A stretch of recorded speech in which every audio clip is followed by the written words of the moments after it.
English Leap Podcast. English for daily life. Alex, can I tell you something I hear all the time from English learners?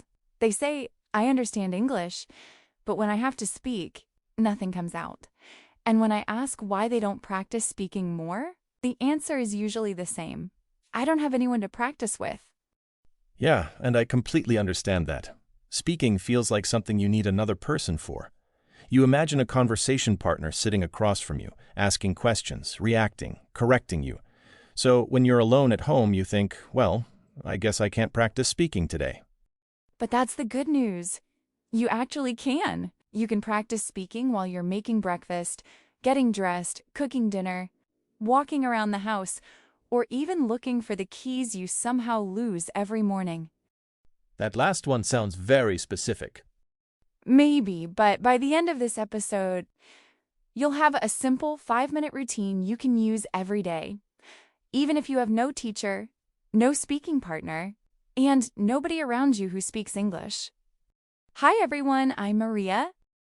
And I'm Alex. Welcome to English for Daily Life, the place where we practice real English for real situations in a simple and natural way. If you're learning English and you want to speak with more confidence, you're in the right place.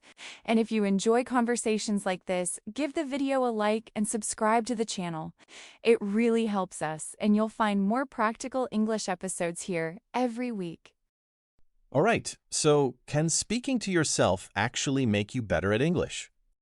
Yes, but only if you do it in a way that gives your brain real speaking practice. So let's start with the mistake that keeps a lot of learners silent.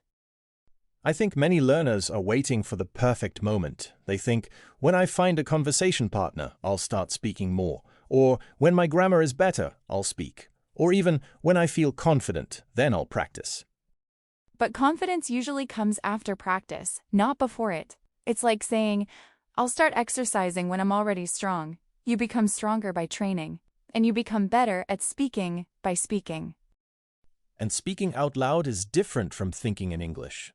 In your head, a sentence can feel easy, but when you actually say it, you suddenly notice where you hesitate, which words are hard to pronounce, and where your brain needs more time. Exactly. So the goal when you're alone is not to have a perfect conversation with yourself. The goal is to make English come out of your mouth more often. Even simple English counts. So what's the easiest place to start? With something you already know very well, your own life. The first method is very simple. Describe what you're doing. You don't need an interesting topic. You don't need a worksheet. Just say what is happening around you. For example, in the morning, I'm making coffee. I'm looking for a clean cup. I need to leave in 20 minutes. I'm tired today. Or while you're cooking, I'm cutting an onion. The water is boiling. I forgot to buy tomatoes. I think this needs more salt.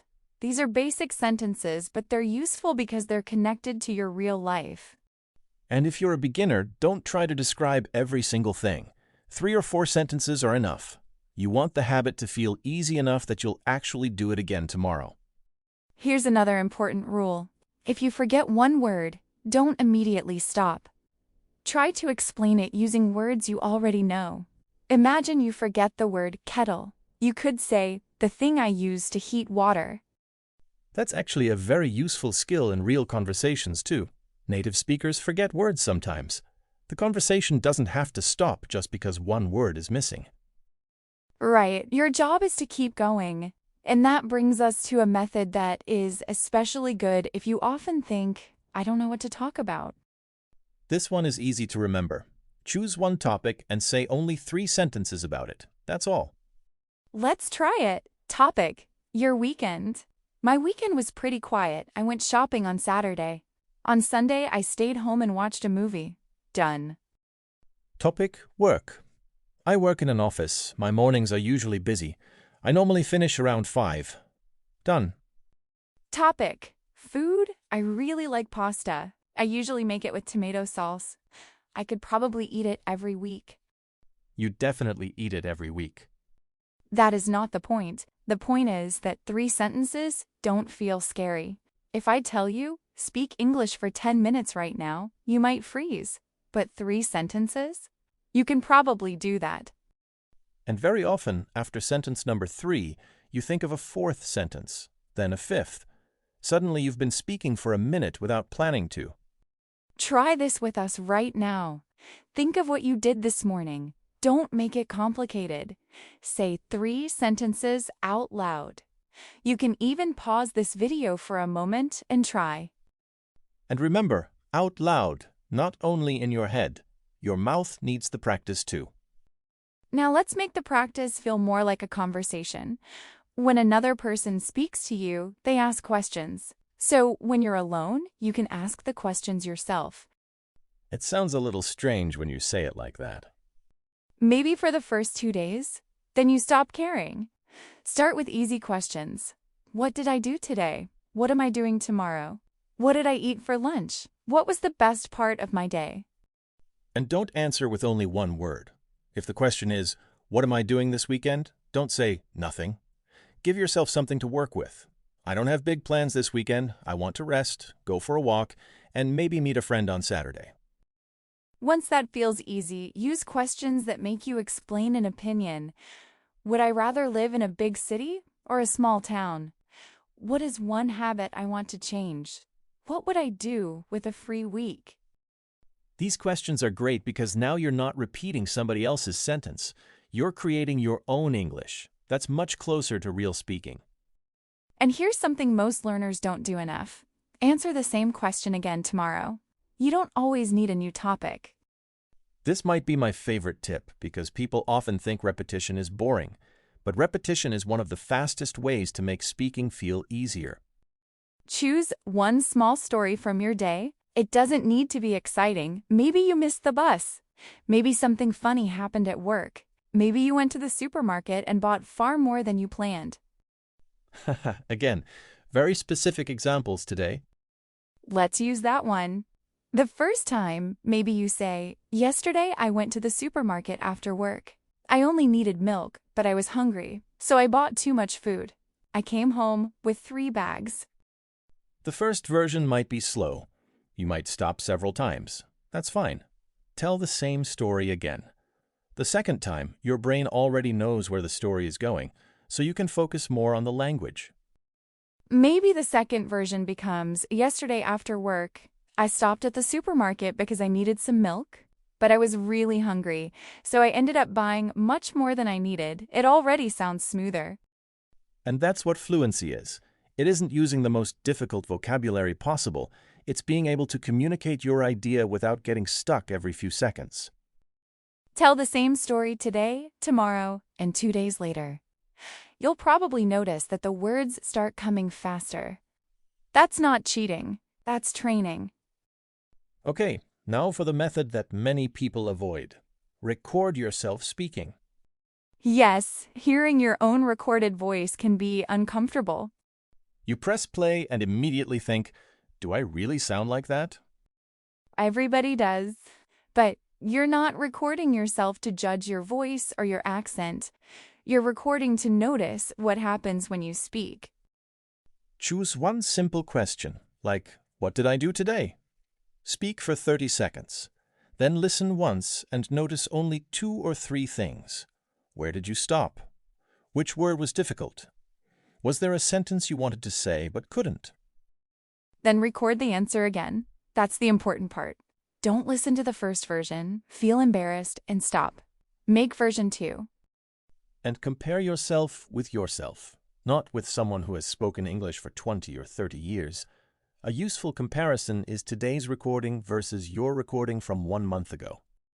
Exactly. Progress, not perfection.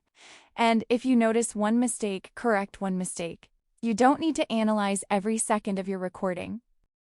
There's another reason people don't practice speaking consistently. They make it too big. They imagine they need 30 quiet minutes, a notebook, a special lesson, and perfect concentration. And then Tuesday happens.